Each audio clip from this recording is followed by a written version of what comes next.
Joy University, best emerging university in South India. For admissions, contact. చేస్తున్నాం. ప్రసాద్ బెహ్రా గారు ఈ మధ్యలో కమిటీ కుర్రోల తర్వాత ఈయన 1000 కోట్ల రెమ్యునేషన్ తో దూసుకెళ్ళిపోతున్నారు. Hi hi hi hi. Doctors అంటే డీసెంట్గా ఉంటారు, అందరూ ఇంగ్లీష్లో మాట్లాడతారేమో.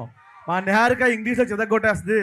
వీళ్ళంతా ఇంగ్లీష్లో మాట్లాడతారు, మనం కూడా 4 ముక్కలు ఇంగ్లీష్లో మాట్లాడదామని చాట్ జీపీటీ ఓపెన్ చేశా. నాకన్నా చిల్లర ఉన్నారు అందరూ. సో ఇక్కడే కమిటీ కుర్రాలు ఇదే ఊర్లో షూట్ చేసాం, ఇదే ఊర్లో ఆయి కూడా షూట్ చేసాం. 2 మంచి హిట్లు అయినాయి. అలాగే ఇదే ఊర్లో మా మిత్రమండలి సినిమా ప్రమోట్ చేయడానికి వచ్చాం, దీన్ని కూడా పెద్ద హిట్ చేయండి. Thank you so much. మిమ్మల్ని ఇబ్బంది పెట్టను. Thank you. వర్షంలో కూడా నిలబడి మా కోసం ఉన్నందుకు మీ అందరూ thank you so much. Yes. And ఇప్పుడు మా director the captain of the ship Vijay గారిని మాట్లాడవలసిందిగా